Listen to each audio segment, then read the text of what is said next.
Newcastle won. Barcelona won. And that was one of the more frustrating games I think I watched from Hansi Flick's Barcelona in a long time, man. And I know the game ended 1-1. You know, we got out of there. We really scumbagged the result. I'm not gonna lie. This performance, and look, I'm gonna be real. On paper, this is a solid result. We're probably gonna go back home to the new camp and handle business and get out of the round of 16. But that's not the point. I'm not measuring Barcelona's success on going to the Champions League and knocking out Newcastle. It's not about that. I'm watching what Atletico Madrid just did to Spurs. And I know Spurs, shit, fighting relegation in La Liga. I get all that. Smashed them. I'm looking on the other side of the bracket of what a real team that should be winning the Champions League, one of the favorites. I'm watching them put up 6 goals. The final score 6-0. I'm watching teams really put on performances, and I'm like, that looks like teams that can actually go on a run. My problem with Barcelona, and it's been like this for years now in the Champions League, we're just soft. We got all the talent in the world. I can go on and name all the players, but it's still something missing with this team, man. One day they want to blame the Hansi Flick's tactics. The next day it's the defending that's poor. Next day we don't have a striker. The next day we need Pedri. It's only Pedri. Like, it's always something, and it's always some type of excuse with this team, especially from the fan base. But this team just really solidified my thought going into the round of 16. And after seeing just one leg, this team is not good enough to win the Champions League. It's not. And people may disagree with me on that, and that's fine. You know, we're all here to share our opinion, and I'm just reacting, and I'm making this right after the game ended. So my mood is still very angry off what I just watched for 90 minutes. That was a waste of my time. If it wasn't for Dani Olmo coming on and doing what he did in the dying seconds of that game, we would have deservingly lost. Honestly, I feel for Newcastle. With that performance, being at home, and the way that they showed up and played, pressed, showing hunger, they should have came out of there with a win. But this sport can be cruel sometimes, and it ended up 1-1. Let's get into the player performances, man, because I got some shit that I got to let off my chest, man. And hopefully it'll help me feel better, because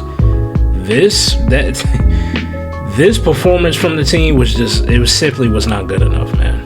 It just simply was not good enough. So, going with the starting 11, obviously Joan Garcia was going to be in goal. No Balde, so Cancelo had to start. Gerard Martin and Kubarsi is the center back pairing. Eric Garcia was slotted to start at right back, but he felt some discomfort, so last minute change. We ended up going with Ronald Araujo. Pedri and Marc Bernal in the midfield, along with Firmino at the 10. And then we got Rafinha and Lamine Yamal out wide, and Lewandowski up front. And since I said his name last, let's start with Lewandowski. Washed. Hang it up. I'm tired of seeing you suffer like this. Your legacy is better than this. And they're talking about possibly renewing you for 1 more year. Please, fuck off. Please. I can't believe you even made me miss Ferran Torres a little bit. Offered nothing, bro. And I get it. You 37. I believe you turned 38 this year. There's only so much you can do. Father Time is undefeated for a reason. But that is not an excuse for that performance you put out there today. I didn't even recognize you, bro. I didn't even see anything from you. You got that half opportunity where Rafinha put a little bit too much on it on the low cross, and you just got at the end of it, and it went wide. It wasn't even on target. 22 touches. Nothing. You offered nothing today.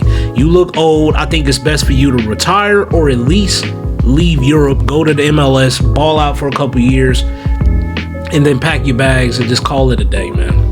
But as far as Champions League nights starting for Barcelona, they gotta be done. Gotta be done. I don't want to see it no more. And honestly, I'm gonna be real. I don't even know why I'm on FootMod, because their ratings are too generous for me. Matter of fact,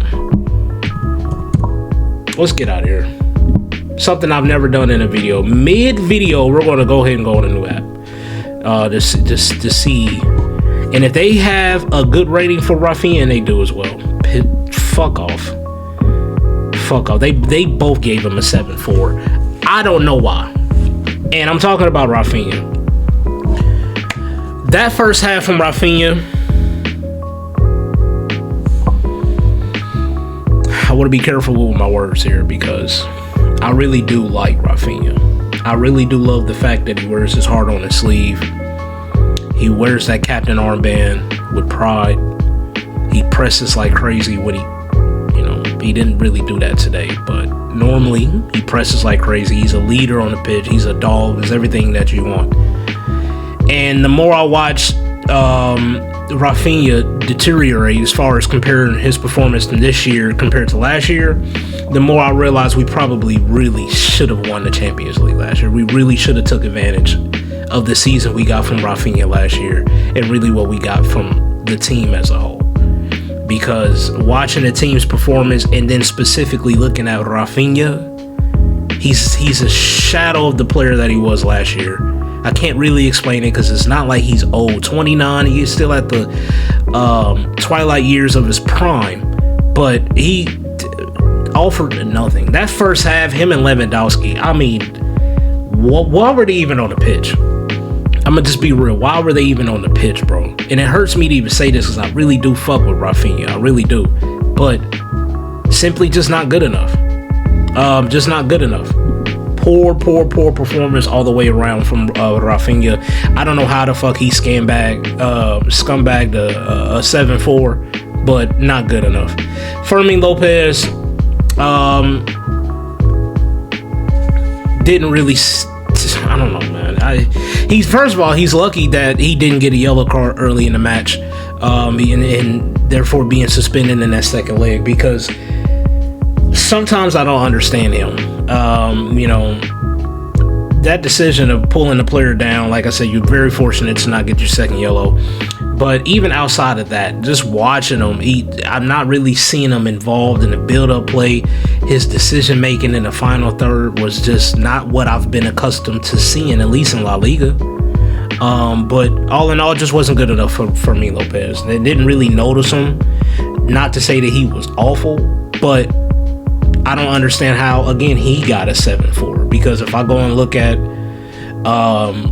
SofaScore, he has a 6.8. That is more like it. Matter of fact, I'm just going to stay here because they're more honest with their ratings. I'm not going to be going back and forth.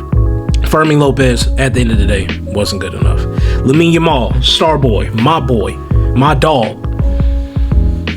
What a way to get a goal to hide the fact that this has been your worst performance going back. I want to say this has been his worst game since he's ran his mouth before the El Clasico when we lost 2-1. Go look it up. Go look at all of his games from today and all the way back to that game. I believe it was into October. And he said what he said, and I agree with him. Don't get me wrong, I agree with what he had to say, but it's not about them at this moment. The point is, he did not have a good game that day. And since then, he's been balling out.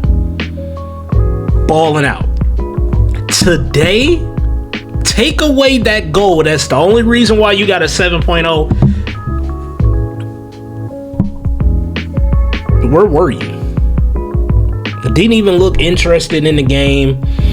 They showed a bit of physicality on him, and he just didn't really respond. I don't know really what the deal was with Lamine Yamal today, but I'm not going to crucify you for this performance off two facts. One, we're still talking about an 18-year-old. He's still a kid. So him having good games and then having a bad game, that's supposed to happen more frequently, but it doesn't. He's the anomaly. I'll give him that grace. And though you were having a poor performance, you did decide to step up and take the penalty. That takes big balls to do that, because if you had a poor performance and you go up there and take that penalty and you miss it, bro, I don't know, they'd be killing you. So some people may let you off a little bit easier because of the fact you got that goal. Cool for them, but in my eyes, like I said, it didn't really try to take nobody on, didn't really create anything for anybody else, didn't create anything for himself. Hall got the better of you this game, and it's a shame because I know talent-wise you're a lot better than him, but you didn't do enough to show that, to showcase that. And like I said, all in all, I thought you was poor today. But I'll at least give you the credit for having the courage and stepping up and taking that penalty and converting it. So I'll leave it at that.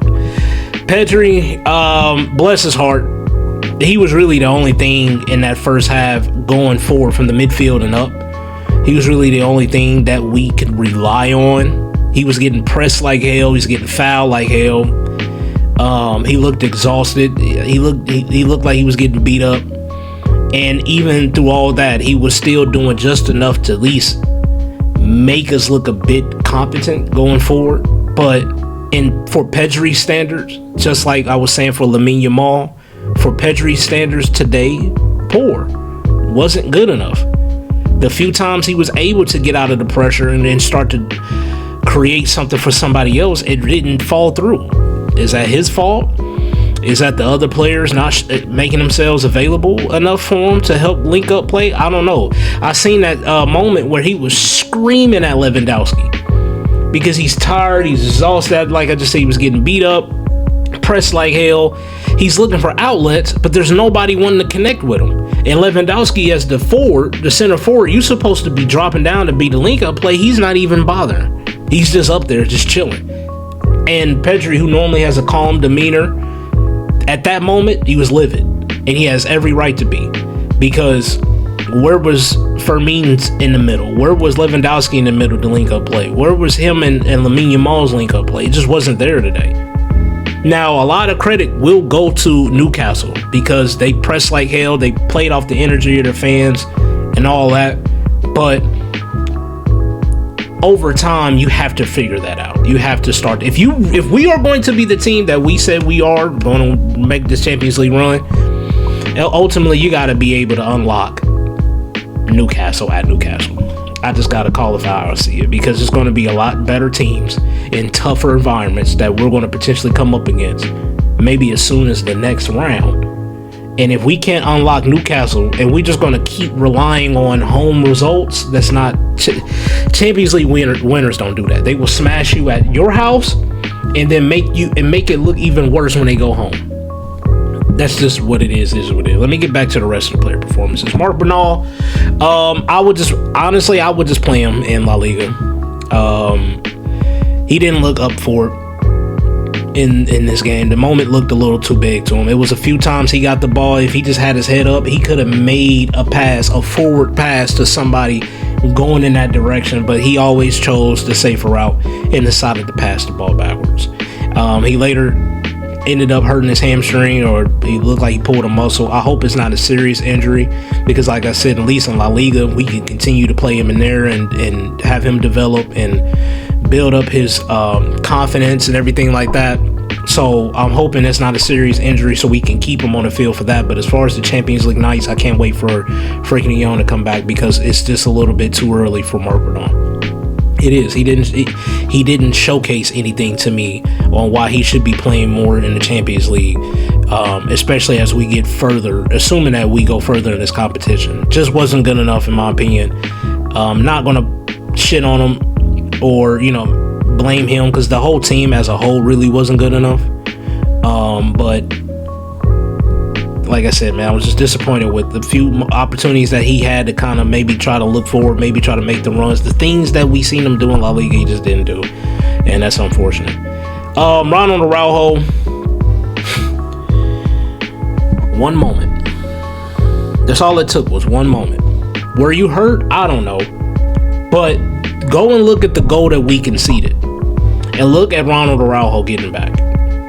So, prior to that, Marcus Rashford on the left-hand side crosses the ball into the box. He put a little bit too much on it. And he tried to get to Ronald Araujo back post. Ronald Araujo stretches forward but couldn't get to it. Goes out for a goal kick. And Ronald Araujo looked like he may have pulled something, and he tried to stall the game by scooting up onto the field and treating his injury. The referee saw that, told his ass to scoot back out. So he ended up having to try to stretch his legs and all that outside of the pitch. So at this moment, it is 10-11 advantage Newcastle. They start to build up play. He's finally allowed to get back on the pitch, and he's starting to... I'm not going to say he was running. I'm not going to say he was walking. He was lightly jogging to get back to his position. So we had Rafinha, bless his heart, we had Rafinha drop to right back. And when you look at the goal that they scored, Barnes scored, to give them the lead, go and look exactly where Ronald Araujo was during that. And look where Rafinha was during that. Rafinha is in Ronald Araujo's spot. Ronald Araujo is somewhere lost in the middle of the field doing God knows what, and he's sitting there strolling. This is the moment that we be talking about with Ronald Araujo, bro. I swear, we're not trying to pick on him. Let me speak for myself. I'm not trying to pick on Ronald Araujo. I'm not. But you are one of the experienced players in this squad. You've been here for a while. You understand what it means to play for Barcelona. You have all the physical gifts to be a really good center back.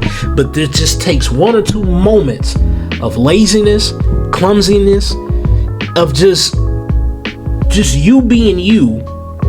You turn it off for just a second, and you look up and we concede the goal. I'm not going to sit here and say it's all of your fault and why we conceded that goal. At the end of the day, if you ask me, I do believe John Garcia has to save that, and we're going to get on to him.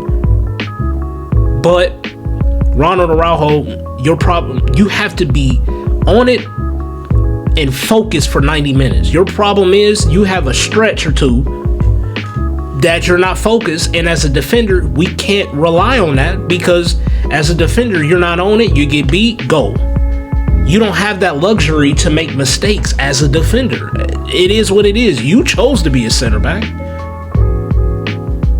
So, and it's unfortunate for him, because prior to that, he was having a solid game. He really wasn't offering shit going forward. But defensively, a few interceptions, ushering the ball out, a couple tackles, he was cool. He was okay. But then that moment there, when I saw that he was not getting back, first of all, they wouldn't let him back on the field. Then when he got back on the field, he wasn't sprinting his ass off to get back to right back. I'm like, I wouldn't be surprised if they score, because we're not lined up correctly. And what happens? They end up scoring. So you tell me how am I supposed to feel about Ronald Araujo when he had an okay game for the most part, but then it takes one moment of him just being not all the way locked in, and we end up conceding because Rafinha wasn't guarding his man back post. But then you're asking a left winger to play right back, covering for a right back who is complaining about an injury that he clearly didn't have, because he got right back up and he just wasn't hustling to get back into his position. Very frustrating.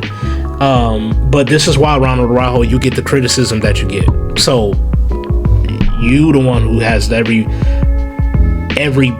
in you to change that, and for some reason you just don't. For me, the man in the match, Kubarsi.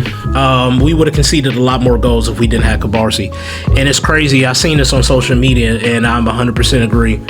Kubarsi is going to be a full-on veteran by the time he's 21, 22. The shit that man has seen, the amount of counterattacks and opportunities we can see game in, game out. Kubarsi has to be on it. Just like I was talking about Ronald Araujo. As a defender, you don't have the luxury to switch off. One or two moments of switching off, that's 2 goals, and that can be the tie. But Kubarsi, in his case, credit to him, as young as 19 years old, and he's our leader defensively. He is. And like I said, if we didn't have him, we easily would have conceded 3 or more goals today, in my opinion. But I thought he was really rock solid. As bad as everybody else out there looked, I thought Pau Barsi was one of the sure things that we had out there. Gerard Martin, I mean, his record continues. His record of starting at left center back and being undefeated was almost just snapped. But luckily for him and that record, for anybody who cares, Danny Olmo draws a penalty, Lamine scores it, and then we at least get out of here with a draw. So the stat of him being undefeated as a starter left center back, it continues. Whoop-de-doo. I will say this. It was a few times Anthony Elanga, he left Gerard Martin. And we know he's not blessed with pace. We know that. And we're very lucky that, he doesn't really have any end product, Elanga, because the several times he got in between Gerard Martin, between Cancelo, behind Cancelo and Martin, it was at times it was looking like they were running in cement, running with Timbs on, and Elanga is just blowing right past him. But this is where the credit of the center backs and John Garcia doing what he had to do to step up to make the crucial saves that we needed in order to make sure all those attacks that they had going down Newcastle's right hand side ended up turning into nothing. Cancelo, I ain't gonna lie, for the first 35-40 minutes, I'm being so serious when I say this, I didn't even know he was on the pitch. I damn near forgot who our left back was. I saw nothing from him going forward, and it's just like, look, we know there's skepticism about you when you're defending, but you make up for it going forward. He didn't even, I genuinely can't remember anything he did for us going forward. And defensively, he had that moment where he went in and just like whacked, I forgot who it was, but he picked up a silly yellow card, and I honestly thought he was going to do something stupid to get him sent off. Very surprising that he didn't. But defensively, again, him and Gerard Martin was getting barbecued on that right-hand side. And fortunate for us, they didn't capitalize on those opportunities created going down their right hand, Barcelona's left hand side. But Cancelo is just get used to these type of performances. Whether he's tired or not, he's going to be starting. There's no Balde, and the only other player that could play left back was Eric Garcia, and we have to have him cover center back, right back, and CDM. So left back is his fourth option. So we're going to have to rock with João Cancelo. And when rocking with him game in, game out, you're going to have games like this. Like I said, I'm just fortunate for us that we didn't get all the way torched by Newcastle off the strength of a lot of their attacks was coming down Barcelona's left hand side. So fortunate that we only conceded one goal. And John Garcia, I thought, he had a really good game, in my opinion. It was at times he had to make saves. In the beginning, he did look a bit like this is a big moment for me. Everything that came to him, even the simple shots, he was spilling a lot of shit. Now, obviously, it wasn't egregious enough to where Newcastle was able to capitalize on it, but everything that came to him, he was fumbling the ball. His hands just didn't look too confident, but he started to grow into the game. He had a few one-on-one saves that were pivotal that he had to make. One save that he made, probably his best save, was against Anthony Elanga. Now, it was confirmed that he was offsides, but at that time, John Garcia didn't know that. And what a one-on-one save that was for him. But for Javi Barnes' goal at the end, I don't know if he over-anticipated or what, but the shot was right at his chest. And his arms is down like this, and it bounces off of him and ends up going in off the side net. And I just, like I said, I'm fuming looking at that and watching it, but I'm just like, he has to do better. I've seen him do better. With harder shots, he made those saves. But in that moment, it was just wave after wave of Newcastle just swarming us, pressing the hell out of us. The crowd they understanding this is at the end of the game. This is going to be their moment. So maybe he felt that pressure, and that's why he didn't make that save. I don't know. I'm just trying to put two and two together, but poor from him on that shot. I thought he really should have saved it, but other than that, I thought he was okay. He had better games for sure. May have had a few games that were worse. I'm almost certain. I'm thinking of that Real Oviedo game that he didn't have a good game when we had to play against Real Oviedo. Other than that, he's always been rock solid for us. So just because he didn't have his typical type of performance, I'm not going to turn around and throw him under the bus and start blaming him for this poor result. Hansi Flick, I'm going to be real. You took a long time to make some substitutions. Your first substitutions didn't come into the 70th minute. I saw after 45 minutes, the team wasn't good enough. I would have really liked for you to be more urgent with your substitutions. We didn't have really any backup plan. I don't know if the plan was to go in there and just absorb as much as we can and get out of there with a decent result. I don't know if the way we played, even coming out in that second half, there's nothing that told me that we wanted to go in there in the tie in the first leg.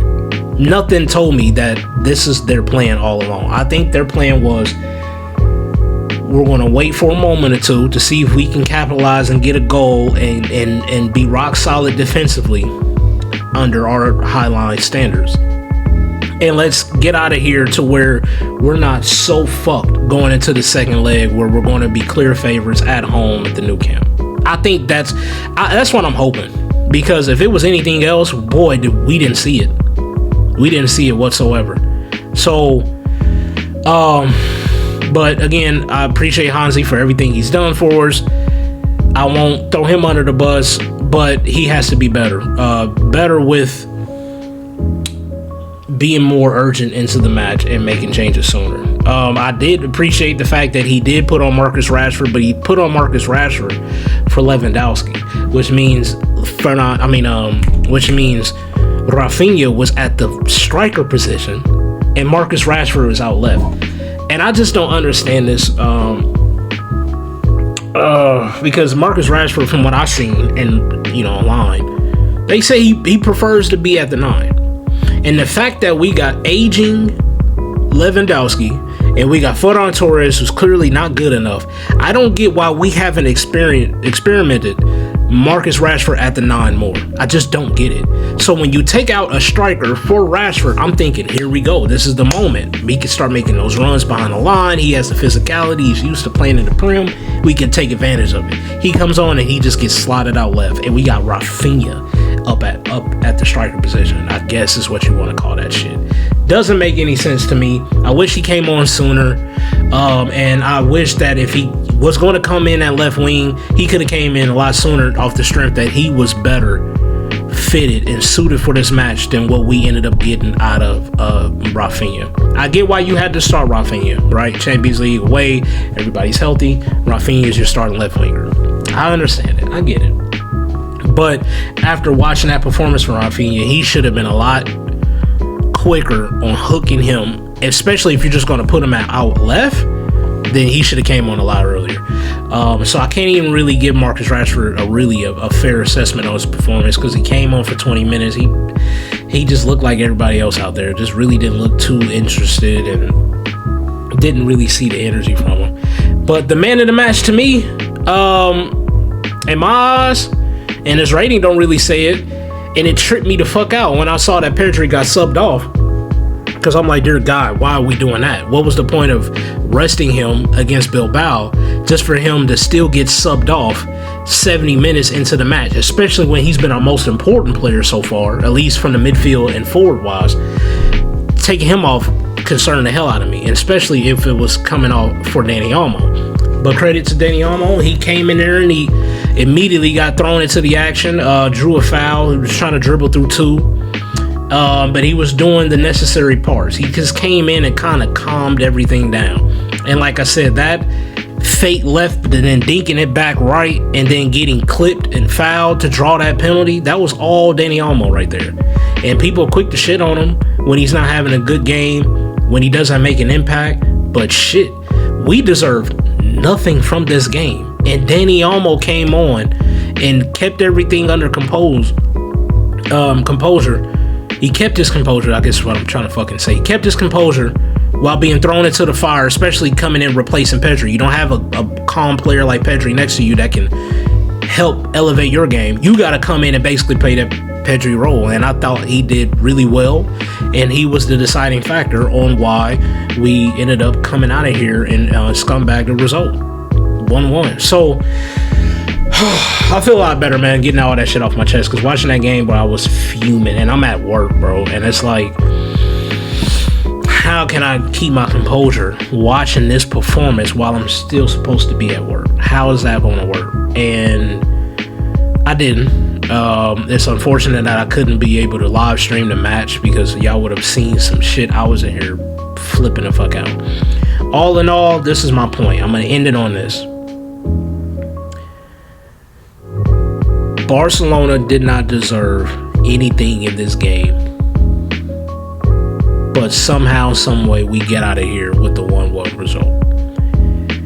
Everybody and their mama knows, going back to the new camp, we're going to be heavily favored, and the stage probably would be too big for Newcastle to expect them to win the game outright at the new camp. Therefore, Barcelona should be going through, dare I say comfortably, in the second leg. They should be going through into the final 8. But my concern is not about Newcastle. It's about, if we are seriously going to make a run in the Champions League, and we played like how we played in that group stage, which wasn't convincing enough for me, and then we come out and play like this today, it only kind of reassures my thought going into the knockout rounds is Barcelona just isn't good enough, in my humble opinion, to win the Champions League. I hope that this team proves me wrong, and I hope people can clip this and go back later and be like, remember after the first leg against Newcastle in the round of 16, you didn't believe we'd be good enough, and look at us, we're fucking European champions. I will hope that that is the case, but something in me just tells me that it's not, and I always go with my gut, and my gut is just telling me that. Like I said, we should get past Newcastle. Newcastle should have did a lot more at home against this Barcelona team. The performance that we put out today, they should have done a lot more, but they couldn't take advantage, and so it ended up being a 1-1, and we're going to go back home, and I think we're going to handle business. But for me, it's not about against Newcastle. I've seen what Bayern Munich did. I've seen what Atletico Madrid looks like. We got Arsenal, who led the table. We got them on our side of the bracket, and we got the hottest team in Bodo Glimt on our side of the bracket. So I need more from this team to convince me that I need to change my opinion. Until then, it is what it is, man. So y'all let me know what y'all thought about the game, man. This is a long match review. Like I said, I didn't do a live stream, so I had to just pour it all out into this. But y'all let me know, am I being harsh on my critiquing of the club and their performance today? Let me know what you guys thought about the performance as a whole, because I thought it was poor. Just wasn't good enough. And yeah, who was your man of the match, and what do you think we're going to do to return leg? But yeah, man, I appreciate y'all if y'all made it all the way this far into the video. If you haven't already, please like the video and subscribe to help the channel grow. And yeah, man, I'm gonna get over with y'all on the next video. So until then, two-tone out. Peace.